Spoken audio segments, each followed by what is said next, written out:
Good afternoon. Thanks for joining session 2 of our gift planning boot camp. Today, we're going to talk about donor advised funds. So if you suffered through or pushed through split interest gifts, this is a little bit easier. So we probably started with the hardest of the products to discuss, and today we're probably discussing the easiest. Donor advised funds have really gained in popularity in recent years, and I think that trend will probably continue going forward.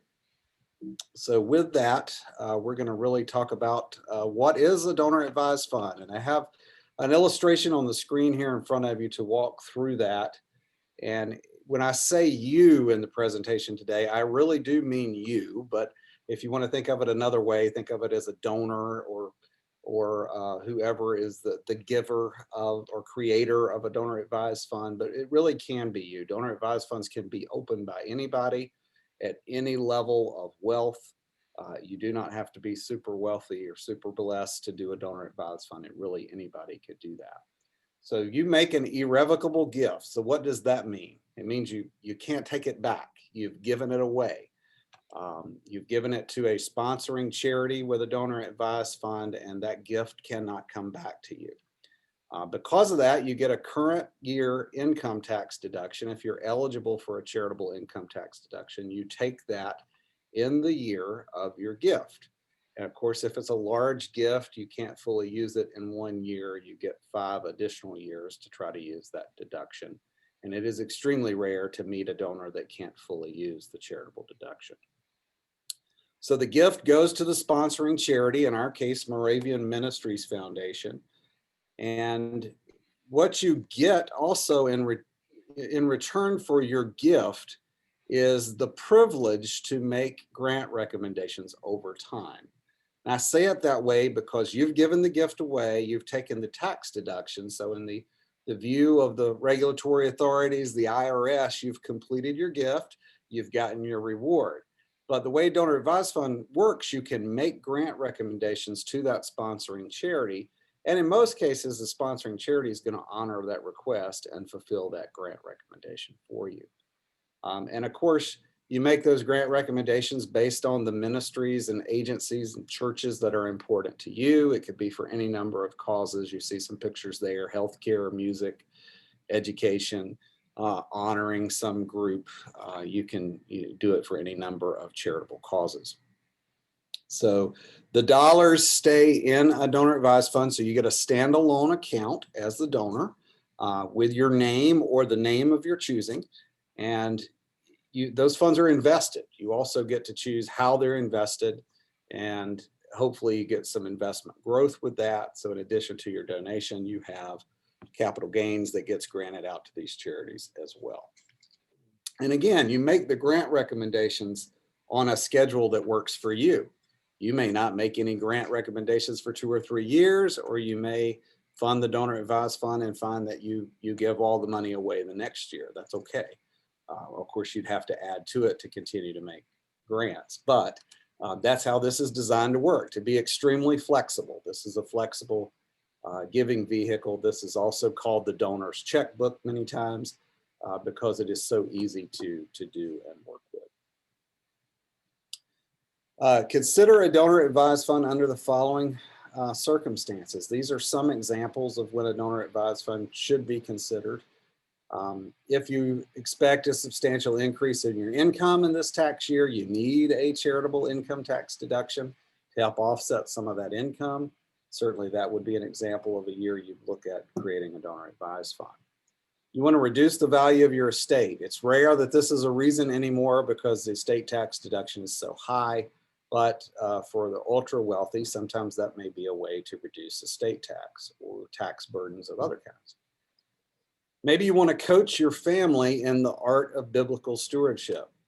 Donor advised fund is a great way to do that. It's a great way to engage the entire family in giving money away, and also get them some experience in managing assets over time, recommending the grants, just the whole flow of being responsible back to the community of Christ.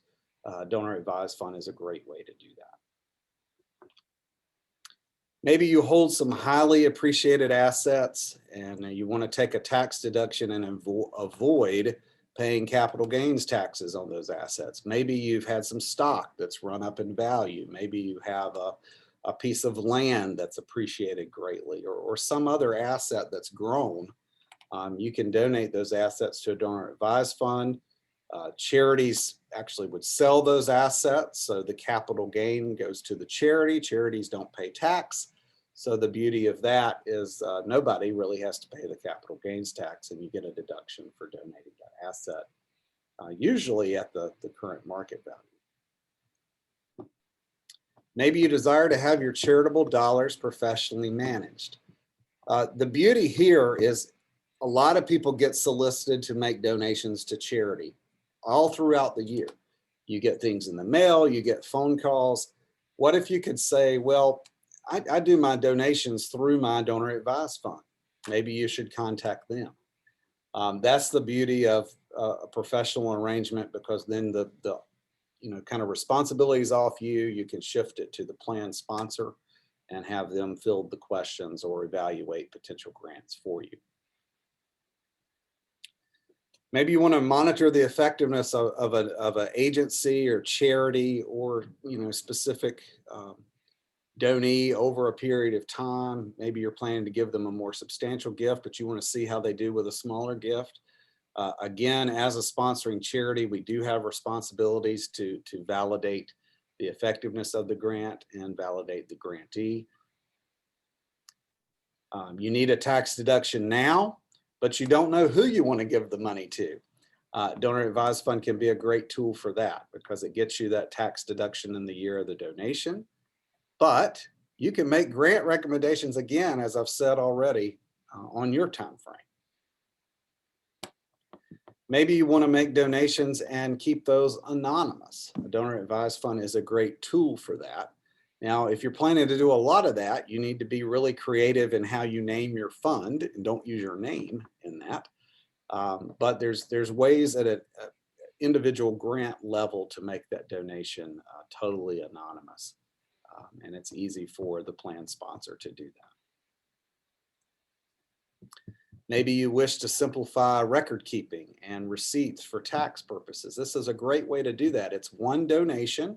You put your charitable dollars in the donor advised fund, and then you let that sponsoring charity write all those individual checks for you, pay all those individual grants.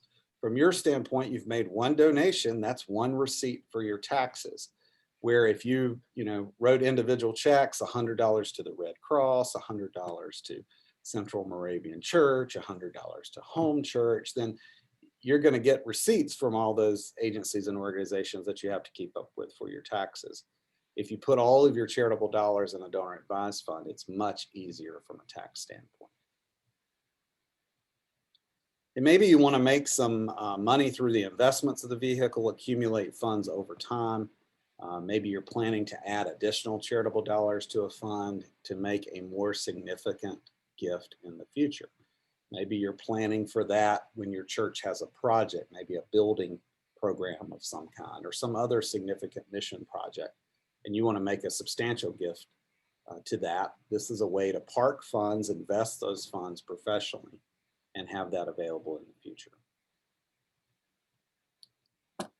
This slide illustrates the benefits of a donor advised fund. Again, I referenced this earlier. We started last week with the charitable trust boot camp and with split interest gifts. Direct gift is probably the easiest type of gift to make because you just give it away, get a receipt back. Donor advised funds is a little step harder than that because there's some administrative work that goes into that. There's an application for donor advised funds. There's paperwork involved. But it's still relatively easy and simple to administer. You get the maximum charitable tax benefits because you're giving money to a public charity that manages the donor advised fund for you.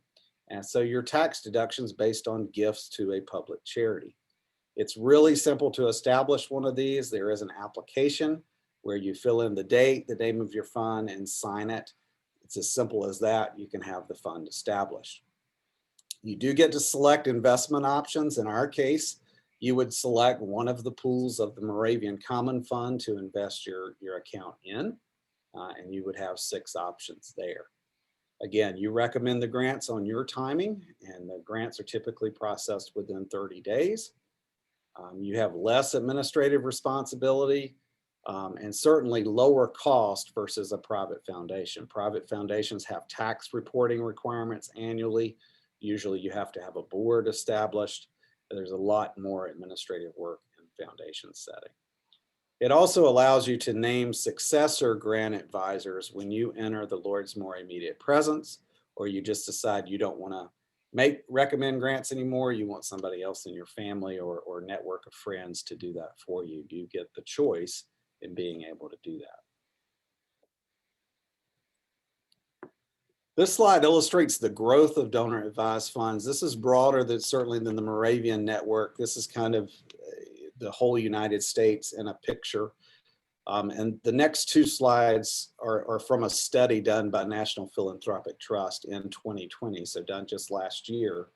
And it really shows you how total contributions to donor advised funds have grown to be roughly 12.7% of the assets that go to charity now go into donor advised funds.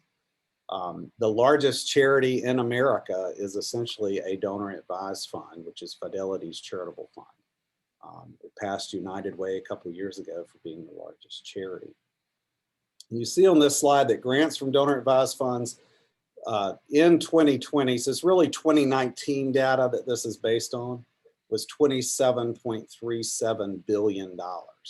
That's how much money they gave away, representing 15.4% compared to 2018, which it was only $23.7 billion in 2018.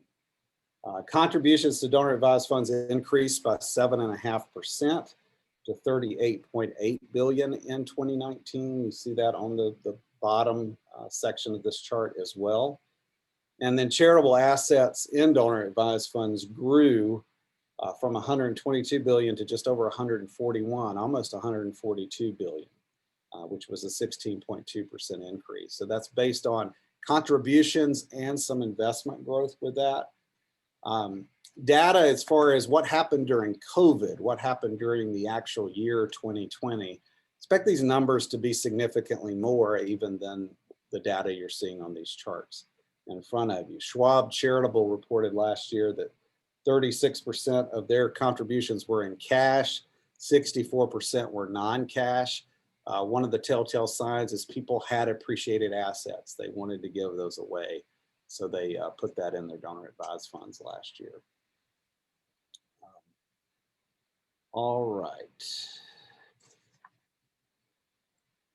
The next slide, also growth of donor advised funds, shows the number of accounts that have grown up to over 873,000 individual donor advised fund accounts. This also shows you the payout rate. What you see are elected officials debate a lot that maybe don't like donor advised funds is they're not giving enough money away. They're parking lots for the wealthy to hide charitable contributions. The data, although there may be some accounts that yes, do that, but in total, you'll see that donor advised funds are paying out a large percentage of their assets. And in 2019 is 22.4%. Is the actual distribution rate. So again, large charities that sponsor donor advised funds have a growth rate of about 20% of these year over year. And that, you know, that's just, it's huge. We've seen interest in them increase in our foundation since we launched donor advised funds officially as something we support. And the larger the charity is, the more and more they're seeing interest in this type of product. So way to use donor advised funds. We're going to go through some examples of how to use these, real life examples. The picture here says grandchildren, but the reality is family is important. Grandparents often include grandchildren as a way to build a lasting bond across the generations. Again, it's about getting the family involved in giving away money. One, it's a fun activity, but two, it's a bonding experience. It also helps transfer some values from that older generation down to younger generations. Another great example of where to use the donor advised funds is when life events happen. Donor advised funds can be used as a tangible benefit, uniting passions toward missions of the church. Say, for example, for your wedding gift, you say, hey, instead of giving us something tangible, make a donation to our charitable fund so we can reward our church and community with these assets. Same thing as a way to honor people that pass into the Lord's more immediate presence. It's just another tangible way to do that versus stuff or things that definitely have a lifespan. If you could touch the community and your church life with these funds, that has lasting impact. Other ways on this slide, I have albatross, procrastinator, challenge grants. So what does that mean? So often in churches, church funds can be a lot of work. When you're talking about endowment funds, or maybe it's a trust that somebody established years ago. So the picture there, think of your trustee meeting in your church or a board meeting in an agency. That's what that's meant to represent. It takes a lot of time, a lot of administration, depending on the nature of the fund that the church or agency is managing. It could have payout requirements. It could have tax reporting issues. It could require meetings and certain numbers of people, certain numbers of grants. Donor advised fund is really a way to ease the burden of that. And often these funds can be folded into a donor advised fund to make that much easier on the life of the church. This is extremely important once the founders of that fund or creators of that fund are no longer involved for whatever reason. It makes it easier for others to handle that administrative process. The procrastinator is really twofold. Some people wait to the last minute and realize they need a tax deduction on December 31st. What do they do? Well, a donor advised fund is the one product you can actually open that quickly and get funded if possible to help with that tax benefit. You can't do a charitable trust in one day. You can't create a private foundation in one day. Donor advised funds are that solution. And it's also a way for those that put off their charitable activity to let somebody else track it and remind them, hey, you haven't given any money away this year. Are you planning to? It's a good checks and balance system for the procrastinators. Challenge grants are really twofold as well. Donor advised funds can be used to meet challenge grants. And when people say, well, we're going to pay X number of dollars if you raise this amount of money. So as a grant advisor to a donor advised fund, you can give funds to that to help meet that challenge. You can also use your donor advised fund to create challenge grants and work with other charities and fundraisers to raise certain amounts of money. It's a great way to use challenge grants. Donor advised funds can also be used to create and fund designated funds. These would be funds that are for a specific purpose or set of grant making activity. Donor advised funds can be seed money for those often. Many prospective donors have a long-term vision in how they want their charitable money spent. And this is a way for charities to separate that fund. You can use your donor advised fund for your now money and your designated fund for your future kind of perpetual lifetime giving type money. DAFs are, can be used for longer term funds, but they can also help create and fund shorter term funds as well. Endowments, a lot of churches and agencies deal with endowments and know what that is. A donor can use a DAF for one or a few charities that's important to them. They can also help fund endowments for, kind of lasting funding for those agencies and churches they love and want to continue to support. The flip DAF is just a way to say a donor advised fund can actually be a combination of all of these. It can work like a normal donor advised fund during the donor's lifetime. And then when they enter the more immediate presence of our Savior, it can convert to an endowment fund and pay one or more charities perpetually over a term of years. That's really what a flip DAF is meant to illustrate. There's a lot of misinformation out there that you can't use donor advised funds for scholarship money, or you can't use it for educational expenses. And that's not true. You actually can. It just has to be structured very specifically to allow that. Donor advised funds cannot give grants to individuals. So instead, what you would have to do for scholarships is award scholarship funds that somebody else picks the recipients. You could do that at a school level or at a community foundation level, whoever is managing that scholarship fund, but these definitely can be used to help in higher education as a great tool. Donor advised funds are a great funding source for scholarships. Now, donor advised funds are talked about a lot. You'll hear about it, read about it in the news as they need additional regulation. Some people don't realize that donor advised funds didn't exist in terms of a real world definition and structure until 2006. They had functioned for years, but the IRS didn't label them till after the Pension Protection Act of 2006. That's when they got a label. They got their own tax code section, and hence the further debate for years and years over future regulation. So IRS does have a couple of requirements in place for donor advised funds. They are subject to excise taxes and intermittent sanctions for excess business holdings. So donor advised funds can't be used to park your closely held, privately owned business and let that donor advised fund run the business while individuals benefit behind the scenes. So you cannot have excess business holdings. If those types of stock come into a donor advised fund, they would have to be liquidated by the sponsoring charity as quickly as possible. Also, excess benefit rules apply to donor advised funds. They can't be used to benefit individuals, especially donors or any interested party. They can't be used to benefit the president of the charity that's sponsoring the donor advised fund. You can't use them to host your golf outings or vacation travel, things like that. And there are excise taxes that anybody caught violating that has to pay.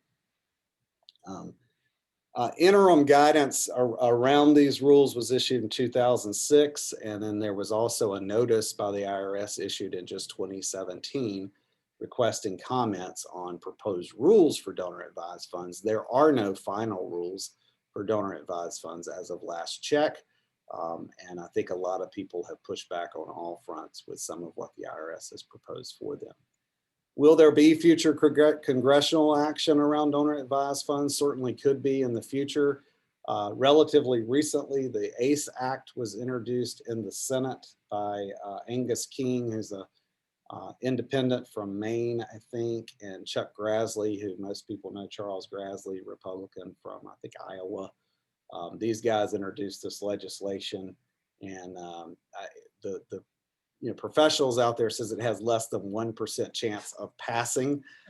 It actually got referred to the Committee on Finance in the Senate, and I certainly hope it doesn't pass because these two guys, I don't know what burr got in their saddle over donor advised funds, but it was very clear that they don't like them. And the ACE Act puts all kinds of rules into effect based on who the sponsoring charity is and calling donor advised funds either qualified or unqualified. But they basically mandated distribution rules on those funds. And it was clear they wanted the money fully distributed relatively quickly. I don't think something that severe has a chance of ever passing, but could there be additional regulation? Sure, in the future. They could, our elected officials could decide to regulate things a little bit more at any point. Future sessions around gift planning. We have 2 more sessions of our boot camp. Next week, we're going to talk about endowments. And the first Tuesday in August, we'll be talking about retirement planning for charity. So please join us for those sessions. And with that, I'll take any questions you guys may have. Anybody have any questions about donor advised funds? Anybody still awake? Are there any restrictions on how many generations you can put down as successors? Not currently, no. That could be one of the things that they regulate in the future, though. They say, well, it has to be paid out in 50 years or after the 2nd generation, et cetera.